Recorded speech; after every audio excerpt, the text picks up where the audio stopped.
Have you ever asked yourself why you dream? Not the textbook answer, not the science talk. I mean really asked, why is there a world behind your eyes that comes alive the moment this one fades? Most people forget their dreams. Some dismiss them. But what if every dream you've had was a message? What if forgetting your dreams was like throwing away unopened letters from yourself? Dreams aren't just stories. They're signals, codes, sometimes warnings, sometimes doors, but always communication. Communication from what? From your subconscious, your higher self, another version of you in a parallel stream, something older than your waking identity? That's where this begins. Since childhood, you've been told that dreams are random, your brain detoxing, a dump of thoughts, just ignore it. But the ancient ones didn't think that way. The Egyptians built temples for dream incubation. The Greeks had dream oracles. Native cultures trained children to decode night visions. They knew what we've forgotten. Dreams are sacred. Dreams are the language of soul. But here's the thing, you've stopped listening. Or maybe they trained you not to. In this series, we're going to break that spell. We'll look at why you dream, who or what is speaking through your dreams, and most importantly, how to remember and interpret them. Because the truth is, some of the most important messages of your life don't come from outside. They come when the world goes quiet and you enter the dream. And right now, one of those messages is waiting for you tonight. Will you open it? So, if dreams are messages, then the question becomes, who's sending them? Is it you, a part of you, or something entirely other? Most people assume dreams are just their brain replaying random memories. But have you noticed? Sometimes a dream knows things you don't. It shows you a place you've never seen. It gives you insight you never studied. It warns you about things before they happen. How does it do that? Because the you that dreams is not the you that's awake. There are layers to your consciousness. Your waking mind is just the topsoil. Beneath it is the subconscious, the archive of everything you've ever felt but never said. Beneath that is the deep self, the one that sees through lifetimes, that remembers what your body has forgotten. And sometimes that self speaks to you in the only language it knows, images, metaphors, sensations. That's what a dream is. It's not linear, it's not logical, because the message isn't for the brain, it's for the being. But there's another layer, and this is where things get strange. What if some dreams aren't from you at all? What if they're transmissions? Not just memories, but messages from other versions of you, other realms, or even other beings trying to reach your awareness through the only portal they can find, sleep. That moment when your defenses drop, when the ego lets go, when the signal becomes clear. The dream is the antenna. Your mind is the receiver. And if you ignore it, you cut off the call. So the next time a dream shakes you, don't brush it off. Ask, who's trying to reach me? Because some messages don't repeat every night you dream. Some dreams are vivid, some are surreal, some fade the moment you open your eyes. But here's what no one told you. You're not just bad at remembering dreams. You were trained to forget them.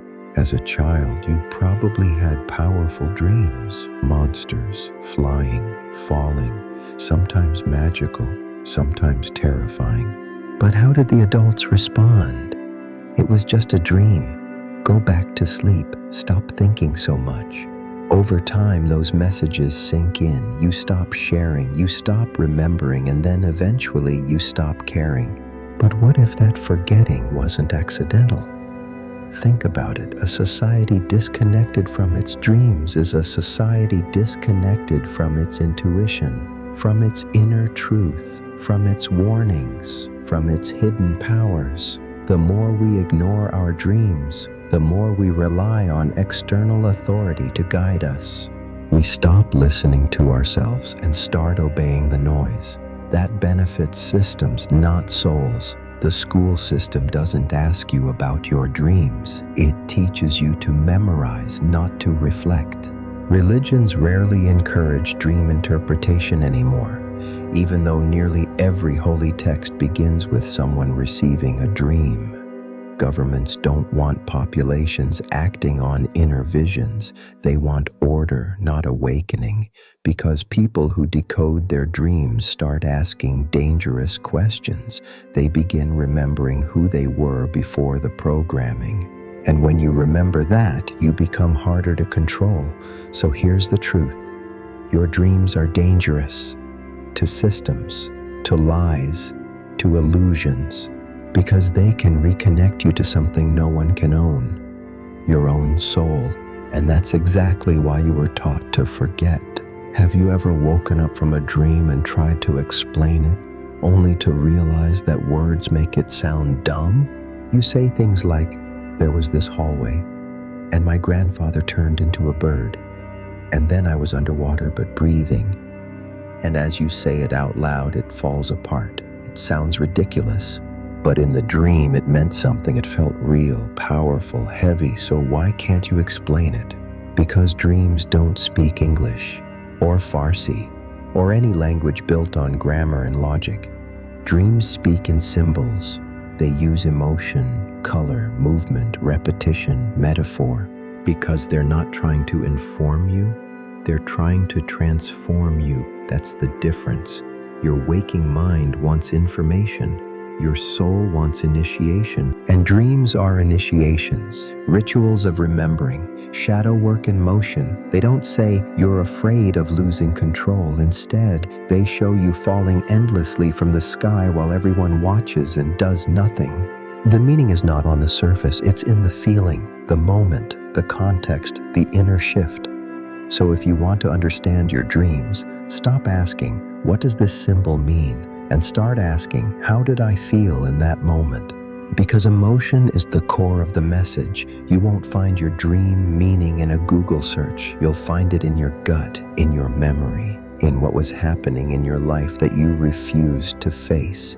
If you've ever dreamed of falling, being chased, arriving late, losing teeth, or flying, you're not alone. These dreams are invitations, not puzzles, not nonsense, but reflections. If you've ever dreamed of falling, being chased, arriving late, losing teeth, or flying, these dreams are invitations, not puzzles, not nonsense, but reflections. Everyone dreams. Not everyone remembers, but that can change. Before sleep, set the intention. I will remember. Repeat it like a quiet promise. Waking violently breaks the bridge. Write immediately. Even fragments. You're not recording facts, you're tracking echoes. Sit with the mood, the color, the symbols. Sometimes you dream things that feel older than you. You carry grief for someone you've never met. This may not be imagination. It might be memory, soul memory. Not all dreams are dreams. Some are visions. They live in your body, in your knowing. They don't confuse. They initiate, because every time you ignore a dream, you silence the soul that sent it. And every time you listen, the soul listens back. Your dreams are messages. Stop ignoring them.